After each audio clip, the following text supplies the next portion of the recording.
욥기 1장. 사탄이 욥을 시험하다. 우스라는 곳에 욥이라는 사람이 살고 있었다. 그는 흠이 없고 정직하였으며 하나님을 경외하며 악을 멀리하는 사람이었다.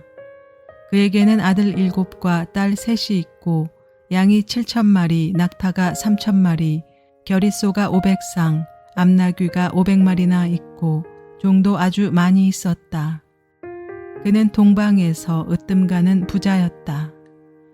그의 아들들은 저마다 생일이 되면 돌아가면서 저희 집에서 잔치를 베풀고 새 누이들도 오라고 해서 함께 음식을 먹곤 하였다. 잔치가 끝난 다음 날이면 욥은 을에 아침에 일찍 일어나서 자식들을 생각하면서 그들을 깨끗하게 하려고 자식의 수대로 일일이 번제를 드렸다. 자식 가운데서 어느 하나라도 알지 못하는 사이에라도 하나님을 저주하고 죄를 지었을 수도 있다고 생각하여 잔치가 끝나고 난 뒤에는 늘 그렇게 하였다. 욥은 모든 일에 늘 이렇게 신중하였다. 하루는 하나님의 아들들이 와서 주님 앞에 섰는데 사탄도 그들과 함께 서 있었다. 주님께서 사탄에게 어디를 갔다가 오는 길이냐 하고 물으셨다. 사탄은 주님께 땅을 이리저리 돌아다니다가 오는 길입니다 하고 대답하였다. 주님께서 사탄에게 말씀하셨다. 너는 내 종 욥을 잘 살펴보았느냐?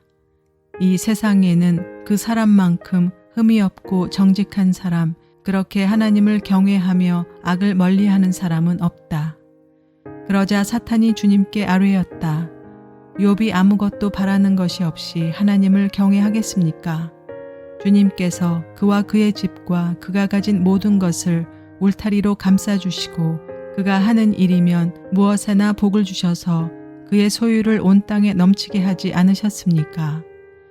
이제라도 주님께서 손을 드셔서 그가 가진 모든 것을 치시면 그는 주님 앞에서 주님을 저주할 것입니다. 주님께서 사탄에게 말씀하셨다. 그가 가진 모든 것을 다 내게 맡겨보겠다. 다만 그의 몸에는 손을 대지 말아라. 그때 사탄이 주님 앞에서 물러갔다. 욥이 자녀와 재산을 잃다.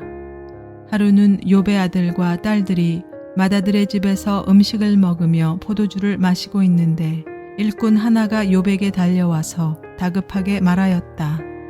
우리가 소를 몰아 밭을 갈고 나귀들은 그 근처에서 풀을 뜯고 있는데 스바 사람들이 갑자기 들이닥쳐 가축들을 빼앗아가고 종들을 칼로 쳐서 죽였습니다. 저 혼자만 겨우 살아남아서 주인 어른께 이렇게 소식을 전해드립니다. 이 일꾼이 아직 말을 다 마치지도 않았는데 또 다른 사람이 달려와서 말하였다. 하늘에서 하나님의 불이 떨어져서 양떼와 목동들을 살라버렸습니다. 저 혼자만 겨우 살아남아서 주인 어른께 이렇게 소식을 전해드립니다. 이 사람도 아직 말을 다 마치지 않았는데 또 다른 사람이 달려와서 말하였다. 갈대아 사람 세 무리가 갑자기 낙태떼에게 달려들어서 모두 끌어가고 종들을 칼로 쳐서 죽였습니다. 저 혼자만 겨우 살아남아서 주인 어른께 이렇게 소식을 전해드립니다. 이 사람도 아직 말을 다 마치지 않았는데 또 다른 사람이 달려와서 말하였다. 주인 어른의 아드님과 따님들이 큰 아드님 댁에서 한창 음식을 먹으며 포도주를 마시는데 갑자기 광야에서 강풍이 불어와서 그 집 내 모퉁이를 내리쳤고 집이 무너졌습니다. 그때 젊은 사람들이 그 속에 깔려서 모두 죽었습니다. 저 혼자만 겨우 살아남아서 주인 어른께 이렇게 소식을 전해드립니다. 이때 욥은 일어나 슬퍼하며 겉옷을 찢고 머리털을 민 다음에 머리를 땅에 대고 엎드려 경배하면서 이렇게 말하였다. 모태에서 빈손으로 태어났으니 죽을 때에도 빈손으로 돌아갈 것입니다. 주신 분도 주님이시오 가져가신 분도 주님이시니 주님의 이름을 찬양할 뿐입니다. 이렇게 욥은 이 모든 어려움을 당하고서도 죄를 짓지 않았으며 어리석게 하나님을 원망하지도 않았다. 욥기 2장. 사탄이 다시 욥을 시험하다. 하루는 하나님의 아들들이 와서 주님 앞에 서고 사탄도 그들과 함께 주님 앞에 섰다. 주님께서 사탄에게 어디를 갔다가 오는 길이냐 하고 물으셨다. 사탄은 주님께 땅을 이리저리 돌아다니다가 오는 길입니다 하고 대답하였다. 주님께서 사탄에게 말씀하셨다. 너는 내 종 욥을 잘 살펴보았느냐? 이 세상에 그 사람만큼 흠이 없고 정직한 사람, 그렇게 하나님을 경외하고 악을 멀리하는 사람이 없다. 내가 나를 부추겨서 공연히 그를 해치려고 하였지만 그는 여전히 자기의 온전함을 굳게 지키고 있지 않느냐. 사탄이 주님께 아뢰었다. 가죽은 가죽으로 대신할 수 있습니다. 사람은 자기 생명을 지키는 일이면 자기가 가진 모든 것을 버립니다.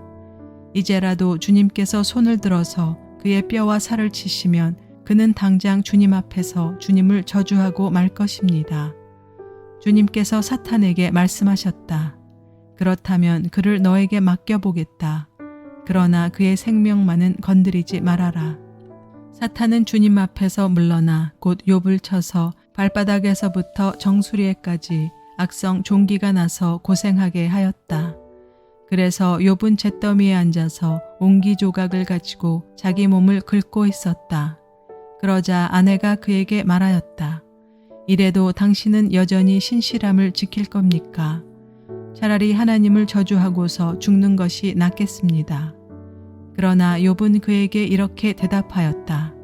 당신까지도 어리석은 여자들처럼 말하는구려. 우리가 누리는 복도 하나님께로부터 받았는데 어찌 재앙이라고 해서 못 받는다 하겠소.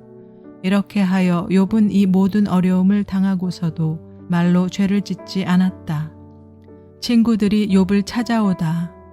그때 욥의 친구 세 사람, 곧 대만 사람 엘리바스와 수아 사람 빌닷과 나마 사람 소발은 욥이 이 모든 재앙을 만나서 고생한다는 소식을 듣고 욥을 달래고 위로하려고 저마다 집을 떠나서 욥에게로 왔다. 그들이 멀리서 욥을 보았으나 그가 욥인 줄 알지 못하였다. 그들은 한참 뒤에야 그가 바로 욥인 줄을 알고 슬픔을 못 이겨 소리내어 울면서 겉옷을 찢고 또 공중에 티끌을 날려서 머리에 뒤집어 썼다.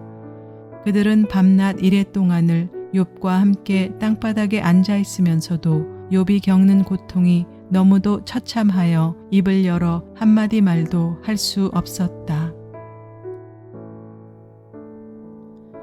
욥기 3장. 욥이 하나님께 불평하다. 드디어 욥이 말문을 열고 자기 생일을 저주하면서 울부짖었다.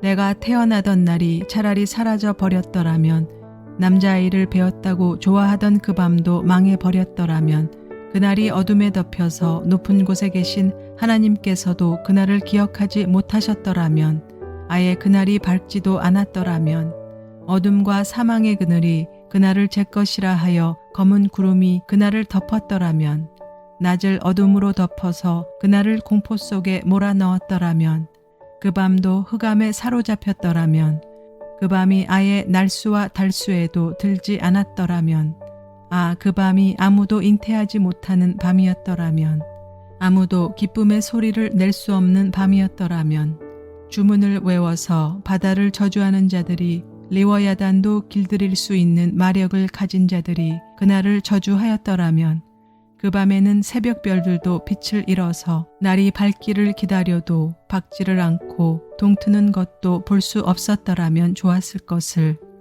어머니의 태가 열리지 않아 내가 태어나지 않았어야 하는 건데, 그래서 이 고난을 겪지 않아야 하는 건데, 어찌하여 내가 모태에서 죽지 않았던가. 어찌하여 어머니 배에서 나오는 그 순간에 숨이 끊어지지 않았던가. 어찌하여 나를 무릎으로 받았으며 어찌하여 어머니가 나를 품에 안고 젖을 물렸던가. 그렇게만 하지 않았더라도 지금쯤은 내가 편히 누워서 잠들어 쉬고 있을 텐데, 지금은 폐허가 된 성읍이지만 한때 그 성읍을 세우던 세상의 왕들과 고관들과 함께 잠들어 있을 텐데, 금과 은으로 집을 가득 채운 그 통치자들과 함께 잠들어 있을 텐데, 낙태된 핏덩이처럼 살아있지도 않을 텐데, 햇빛도 못 본 핏덩이처럼 되었을 텐데, 그곳은 악한 사람들도 더 이상 소란을 피우지 못하고 삶에 지친 사람들도 쉴 수 있는 곳인데, 그곳은 갇힌 사람들도 함께 평화를 누리고 노예를 부리는 감독관의 소리도 들리지 않는 곳인데, 그곳은 낮은 자와 높은 자의 구별이 없고 종까지도 주인에게서 자유를 얻는 곳인데, 어찌하여 하나님은 고난당하는 자들을 태어나게 하셔서 빛을 보게 하시고 이렇게 쓰디쓴 인생을 살아가는 자들에게 생명을 주시는가? 이런 사람들은 죽기를 기다려도 죽음이 찾아와 주지 않는다. 그들은 보물을 찾기보다는 죽기를 더 바라다가 무덤이라도 찾으면 기뻐서 어쩔 줄 모르는데, 어찌하여 하나님은 길 잃은 사람을 붙잡아 놓으시고 사방으로 그 길을 막으시는가? 밥을 앞에 놓고서도 나오느니 탄식이요 신음소리 그칠 날이 없다. 마침내 그렇게도 두려워하던 일이 밀어닥치고 그렇게도 무서워하던 일이 다가오고야 말았다. 내게는 평화도 없고 안정도 없고 안식마저 사라지고 두려움만 끝없이 밀려온다. 욥기 4장. 엘리바스의 첫 번째 발언. 대만 사람 엘리바스가 대답하였다. 누가 내게 말을 걸면 너는 짜증스럽겠지. 말을 하지 않으려고 했지만 참을 수가 없다. 생각해 보아라. 너도 전에 많은 사람을 가르치기도 하고 힘없는 자들의 두 팔을 굳세게 붙들어 주기도 했으며 쓰러지는 이들을 격려하여 일어나게도 하고 힘이 빠진 이들의 무릎을 굳게 붙들어 주기도 했다. 이제 이 일을 정작 내가 당하니까 너는 짜증스러워하고 이 일이 정작 내게 닥치니까 낙담하는구나. 하나님을 경외하는 것이 내 믿음이고 온전한 길을 걷는 것이 내 희망이 아니냐. 잘 생각해 보아라. 죄 없는 사람이 망한 일이 있더냐. 정직한 사람이 멸망한 일이 있더냐. 내가 본대로는 악을 갈아 재난을 뿌리는 자는 그대로 거두더라. 모두 하나님의 입김에 쓸려가고 그의 콧김에 날려갈 것들이다. 사자의 울부짖음도 잠잠해지고 사나운 사자의 울부짖음도 그치는 날이 있다. 힘센 사자도 이빨이 부러진다. 사자도 늙어서 먹이를 잡지 못하면 어미를 따르던 새끼 사자들이 뿔뿔이 흩어진다. 한 번은 조용한 가운데 어떤 소리가 들려오는데 너무도 조용하여 겨우 알아들었다. 그 소리가 악몽처럼 나를 괴롭혔다. 두려움과 떨림이 나를 엄습하여 뼈들이 막 흔들렸다. 어떤 영이 내 앞을 지나가니 온몸에 털이 곤두섰다. 영이 멈추어 서기는 했으나 그 모습은 알아볼 수 없고 형체가 어렴풋이 눈에 들어왔는데 죽은 듯 조용한 가운데서 나는 이런 소리를 들었다. 인간이 하나님보다 의로울 수 있겠으며 사람이 창조주보다 깨끗할 수 있겠느냐.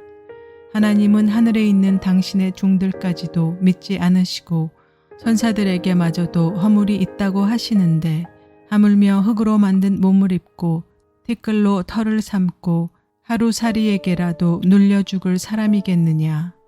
사람은 아침에는 살아있다가도 저녁이 오기 전에 예고도 없이 죽는 것, 별수 없이 모두들 영원히 망하고 만다. 생명줄만 끊기면 사람은 그냥 죽고 그 줄이 끊기면 지혜를 찾지 못하고 죽어간다. 욥기 5장. 어서 부르짖어 보아라. 내게 응답하는 이가 있겠느냐. 하늘에 있는 거룩한 이들 가운데서 그 누구에게 하소연을 할 수 있겠느냐.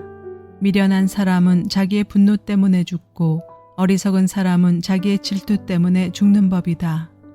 어리석은 사람의 뿌리가 뽑히고 어리석은 자의 집이 순식간에 망하는 것을 내가 직접 보았다.